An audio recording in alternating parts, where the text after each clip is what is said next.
오늘 아침 뉴스 연구소. 오늘 아침 뉴스의 맥을 짚어드리는 시간 뉴스연구소. 오늘도 두 분의 연구위원 나오셨어요. CBS 김정훈 기자, 뉴스톱 김준일 대표, 어서 오십시오. 안녕하세요. 예, 오늘 아침 첫 번째로 살펴볼 연구 과제는 뭔가요? 설상가상으로 치닫는 LH 땅 투기 의혹 짚어봐야 되겠죠. 예. 우선 지난 금요일 전 LH 전북 본부장이 투신한 데 이어서 토요일에는 LH 파주사업본부 그 간부도 스스로 목숨을 끊었습니다. 네. 경찰은 두 사람이 제기된 투기 의혹과 연관이 있는지 그 사실관계를 확인 중이고요. 그런 가운데 정세균 국무총리는 어제 앞으로 LH 임직원에 대해서는 실사용 목적 외에 토지 취득을 금지하는 한편 임직원의 토지 거래를 상시적으로 관리하는 그 시스템도 마련하겠다고 밝혔습니다. 손은 잃었어도 외양간은 고치겠다는 게 이 총리의 각오입니다. 네. 아울러 정부 합동특별수사본부는 투기 의심자 조사 대상을 국토교통부와 LH 직원에 이어서 그 가족과 친인척까지로 확대할 방침입니다. 그래요. 김준일 대표. 예. LH 임직원 그러니까 지금 두 사람이 스스로 목숨을 끊은 거죠? 예. 예. 이 상황들 어떻게 지금 보고 계세요? 일단 아직 확정할 수는 없지만은 뭔가 책임감을 느끼고 이제 극단적 선택을 한 것으로 보이고 이게 더 있으면 안 될 것 같은데 좀 안타깝고요. 일단은 네. 지금 전방위적으로 조사와 수사가 이뤄지는 것에 대해서 상당히 부담감을 느꼈겠죠. 그래서 정부도 어찌됐든 지금 대책을 쏟아내고 있고 김정은 기자가 설명을 했듯이 아예 실사용 목적 외에 토지 취득을 금지하는 것까지 네. 이거는 어떻게 보면은 약간 법 위반, 헌법 위반 논란도 있거든요. 그러니까 그럼에도 불구하고 이 정도 이제 강수를 쏟아내고 있다라고 보면 될 것 같고 네. 여당에서는 지금 특검 얘기까지 나왔어요. 그렇죠. 특검하자라고 했고 그러니까 박영선 후보가 그거를 처음 제안을 했고 김태년 원내대표가 받았어요. 받았고. 그래서 이제 특검이 당론이 되는 상황이고 그 외에 이해충돌 방지법, 공직자윤리법, 공공주택특별법 이런 것들을 다 손보겠다. 지금 한 상황이에요. 지금 주호영 원내대표는 이게 이제 국민의힘의 당론인지 주호영 원내대표만의 생각인지 모르겠습니다만 지금 특검은 아니다 이쪽인 거죠. 그러니까 국민의힘은 한마디로 얘기하면 검찰 수사를 해라. 특검 하려면은 아무리 짧아도 한 달에서 두 달인데 그러면은 이거 어떻게 하느냐? 시간 끌기만 하는 거 아니냐? 시간 끌기 하고 증거 인멸할 시간만 주는 거 아니냐? 검찰이 이거 잘하니까 검찰 수사를 해라라고 이제 주장을 하는 것이고요.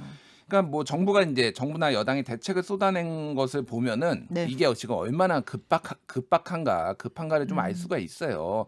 다만 이제 전체적으로 좀 스텝이 다 꼬였습니다. 이게 선거 때문에 좀 영향을 받았는데 왜냐하면은 이제 처음에 이제 논란이 됐던 거는 검찰이 합동수사본부에 참여를 하느냐 마느냐 그 얘기였잖아요. 그렇죠.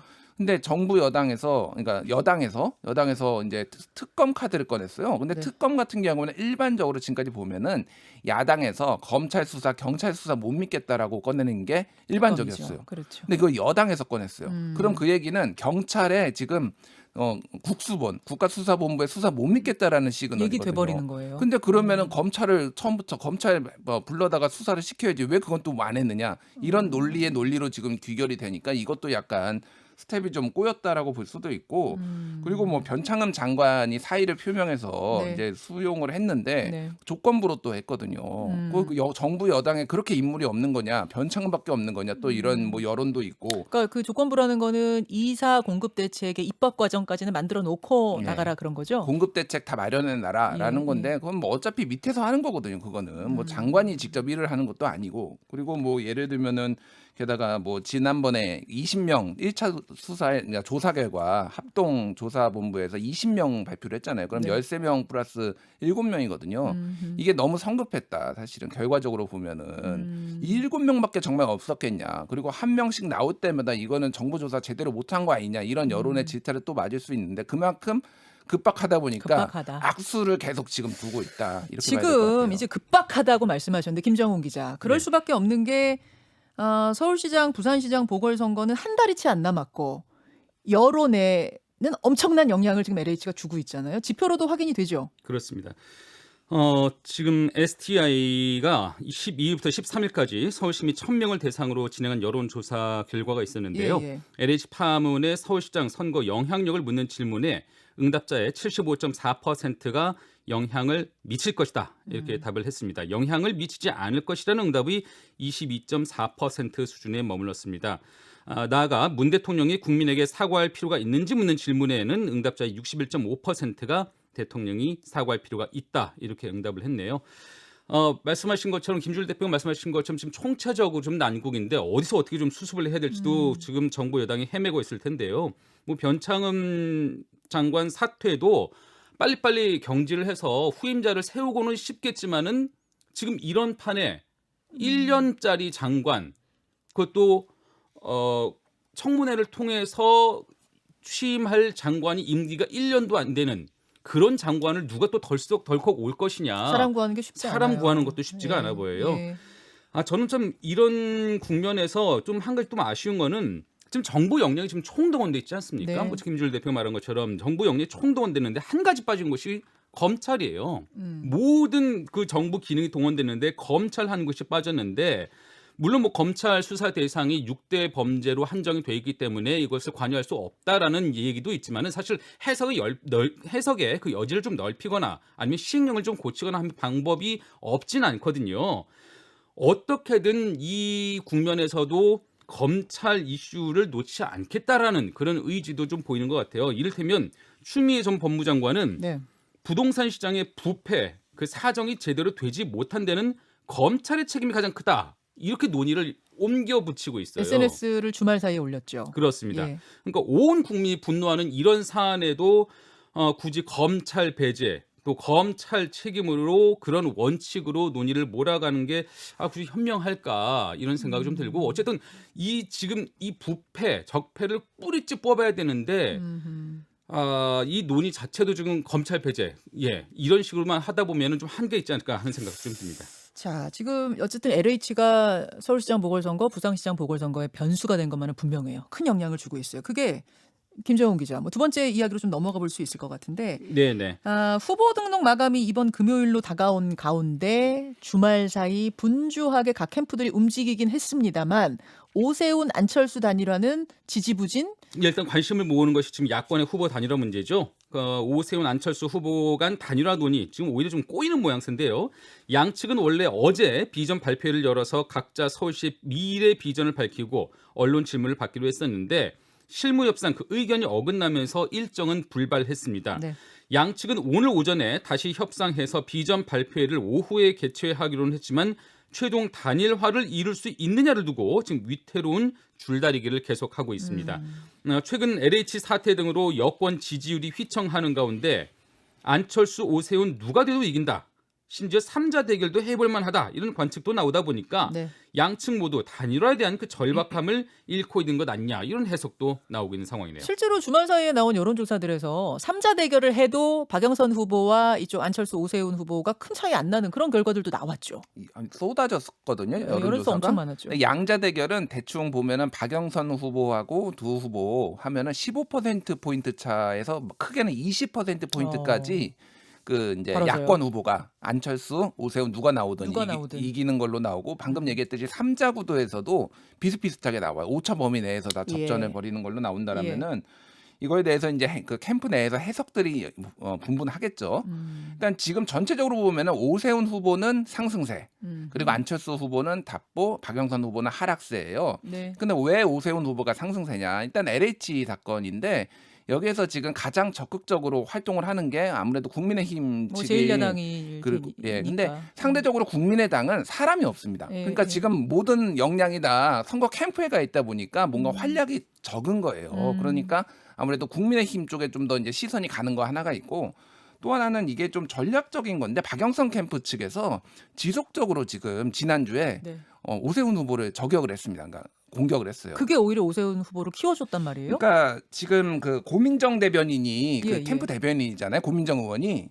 근데 지난주에 보면은 7개의 논평을 냈는데 그 중에 6개가 네. 오세훈 후보 거고 하나만 안철수 후보 거예요. 그러니까 지속적으로 예전에 이제 광진에서 맞붙었던 경험도 있고 아하. 근데 이게 이제 결정적인 한 방이 없는 거죠. 그러니까 뭐가. 그러니까 오히려 그쪽으로 더 이제 더 언론 노출이 많이 되는 거예요. 그렇죠. 그래서 사실은 오세훈이 더 상대적으로 쉽다. 왜냐하면은 중도를 더 많이 가져간 안철수가 더 어렵다라는 게 아마 캠프의 판단이었을 가능성이 높은데 박영선 후보 캠프는 예. 안철수 후보보다 오세훈 후보로 단일화되는 걸 더 원하고 있을지도 모르겠다. 지금 이 상황을 보면은 왜냐하면 중도 중에 예. 뭐 지금 여권에 대해 실망하고 지금 정권에 대해 실망했어도 그래도 또 국민의힘은 못 뽑겠다 하는 고층이 있거든요. 고층에 대한 공약?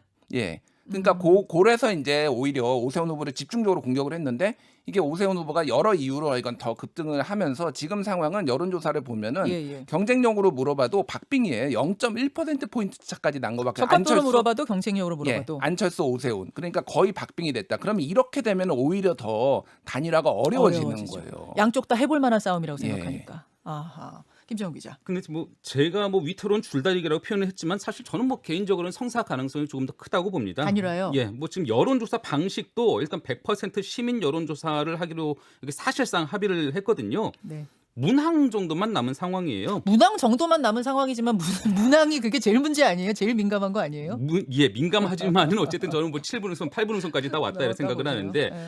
뭐 이를 두고 어느 한쪽이 판을 깨기는 어려울 겁니다. 만약 그렇다면 그 사람이 이제 앞으로는 적어도 야권에서는 얼씬도 못하게 될 그런 상황인 것 같고요. 또 이게 마지막 싸움이라고 보기는 어렵거든요. 이게 한쪽이 물러선다고 해도 당 차원에서는 서울시 공동 운영이나 내년에 대선에서의 어떤 역할, 그 보상을 기대할 수도 있습니다. 이게 16일부터 17일까지가 여론조사 기간이에요. 이틀. 그러자면 내일까지는 구체적인 여론조사 방안이 확정이 돼야 되는데 그러네. 오늘이 벌써 15일이네요. 그렇습니다. 그것을 위한 지금 막판 진통이 아닐까 이런 생각이 좀 듭니다. 그래요. 어제 저희가 양쪽 캠프 다 연락을 해봤는데 그 캠프의 공식적인 얘기는 잘 되고 있습니다. 였어요. 이 얘기는 오늘 2부에 7선 클래스에서 좀 더 해보기로 하고 세 번째 주제 넘어가죠. 새로운 대북 정책을 설계 중인 미국 바이든 행정부가 2월 중순 이후 여러 채널을 통해서 북한과의 접촉을 시도한 것으로 알려졌습니다. 바이든 행정부가 네. 물밑 접촉을 그렇습니다. 북한과. 예.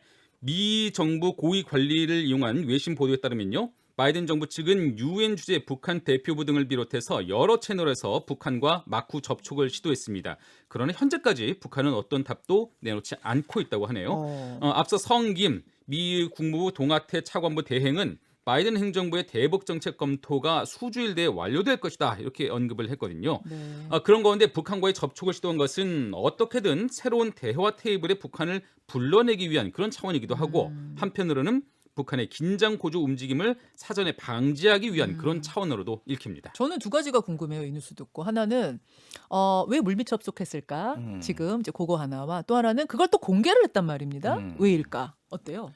일단 출범한 지 벌써 이제 만 2달 됐잖아요. 네. 그러면은 이제 공식적으로는 아니더라도 물밑 접촉을 할 만한 타이밍이죠. 왜냐하면은 대북 정책을 지금 전체적으로 이제 세워야 되는 상황이에요. 미국도. 그러면은 이제 북한이 어떤 의중이 있느냐라고 해서 이제 충분히 해볼 만한 상황이었고 네. 이거를 왜 밝혔느냐? 그러면은 지금 내일 모레죠. 이틀 뒤에 국무부 장관하고 국방부 장관, 미국 국무부 국방부 장관이 와가지고 한국에서 지금 회담을 합니다. 맞아요. 2+2. 맞아요. 이게 지금 굉장히 중요한 문제예요. 왜냐하면 여기에서 전체적으로 동아시아 정세와 그리고 대북 정책에 대해서 조율을 하는 거예요.